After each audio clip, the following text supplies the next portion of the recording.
Pernah nggak sih, kita benar-benar berhenti sejenak buat merhatiin sekuntum bunga? Kelihatannya sederhana ya, tapi dalam keheningannya itu, ternyata tersimpan sebuah pesan yang luar biasa kuat. Yuk kita gali bareng-bareng. Nah, pepatah ini nih intinya pembahasan kita kali ini. Coba deh resapi, sebuah pemikiran yang indah banget. Kekuatan sejati itu nggak selalu datang dari suara yang paling keras, tapi seringkali justru dari keindahan yang hening. Oke, mari kita mulai dengan melihat sebuah kontras yang tajam banget. Di satu sisi, ada dunia kita yang berisik, yang selalu menuntut untuk didengar. Nah, di sisi lain, ada sebuah pelajaran hening yang diajarkan oleh alam.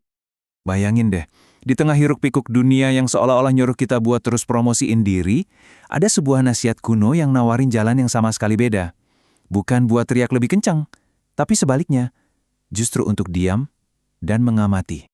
Kekuatan bunga itu justru terletak pada apa yang nggak ia lakukan. Dia nggak teriak-teriak minta perhatian, nggak pasang iklan buat dirinya sendiri, dan nggak maksa orang buat mengakuinya. Tapi, kehadirannya itu kuat banget dan nggak bisa dibantahkan. Dan inilah pelajaran pertama kita. Keindahan sejati itu akan berbicara dengan sendirinya. Nilai yang sesungguhnya itu nggak perlu diteriakan. Dia akan dirasakan dan diakui secara alami. Terus pertanyaannya, dari mana sih datangnya keindahan yang begitu kuat ini? Nah, bagian selanjutnya ini bakal ngungkapin kalau ini semua bukan kebetulan, tapi hasil dari sesuatu yang jauh lebih dalam. Coba deh kita renungkan ini sebentar. Bahkan kemegahan Raja Salomo yang legendaris itu loh, dengan semua kekayaannya, ternyata nggak bisa menandingi keindahan sederhana dari sekuntum bunga. Ini nunjukin ada sumber keindahan yang jauh melampaui usaha manusia. Dan ini dia rahasianya, ketaatan pada rancangan. Keindahan bunga itu bukan datang dari usahanya buat jadi indah, tapi dari kesederhanaannya dalam mengikuti rancangan Sang Pencipta. Dan hal yang sama juga berlaku buat kita loh. Prinsip ketaatan pada rancangan ini membawa kita ke sebuah persimpangan jalan, sebuah pilihan antara dua cara hidup yang sangat berbeda. Cara dunia yang fokusnya ke promosi diri, dan cara iman yang fokusnya pada pembentukan dari dalam. Disinilah letak perbedaannya. Dunia tuh teriak, tunjukin dirimu, jadi pusat perhatian. Sementara itu, iman membisikkan sesuatu yang berbeda. Fokus aja sama apa yang tersembunyi, karena disitulah pertumbuhan sejati terjadi dan Tuhan sendiri yang akan memberimu upah. Ini persis kayak akar yang kuat yang menumbuhkan pohon yang indah. Apa yang Tuhan bentuk dalam keheningan hati kita, pada akhirnya pasti akan kelihatan di luar. Dampak yang sejati itu nggak lahir di atas panggung, tapi dari kedalaman karakter. Dan waktu karakter kita terbentuk dalam keheningan, sesuatu yang luar biasa terjadi. Hidup kita sendiri jadi sebuah kesaksian, sebuah pesan yang seringkali jauh lebih kuat daripada kata-kata. Wah, ini kuat banget ya.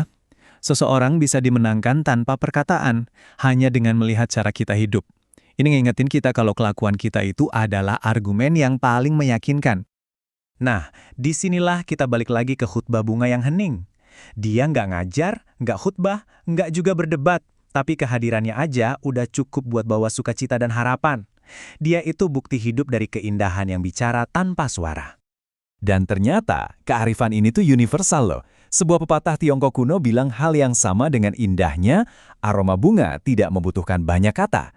Sama seperti keindahan, keharuman sejati nggak perlu diumumin, dia akan menyebar dengan sendirinya. Bahkan ada pepatah lain yang menghubungkannya langsung dengan karakter kita. Kebajikan sejati memancarkan keharumannya sendiri. Artinya, orang yang berintegritas itu nggak perlu pasang iklan tentang kebaikannya. Hidupnya sendirilah yang akan menjadi aromanya. Semua prinsip ini, keindahan dalam keheningan, kekuatan dalam ketaatan, semuanya itu mengerucut ke satu teladan yang paling utama.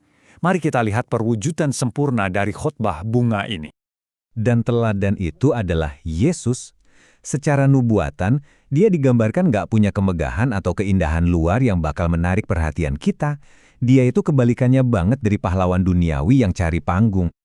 Dan inilah puncaknya, peristiwa paling transformatif dalam sejarah bukanlah penaklukan yang gemerlap, melainkan pengorbanan yang sunyi di atas kayu salib. Melalui tindakan cinta dan ketaatan yang hening inilah, seluruh dunia diselamatkan. Jadi gimana caranya kita bisa menempuh jalan bunga ini dalam hidup kita? Semuanya kembali ke 3 langkah sederhana ini. melayani tanpa cari-cari pujian, tetap setia meskipun nggak ada yang lihat, dan menghasilkan buah tanpa perlu bikin keributan. Pada akhirnya, inilah yang paling penting.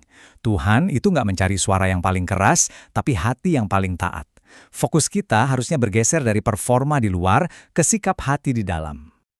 Sebagai penutup, yuk kita renungkan pertanyaan ini untuk diri kita masing-masing. Di dunia yang isinya teriakan melulu, pesan apa yang akan dikatakan oleh keindahan hening dari hidupmu?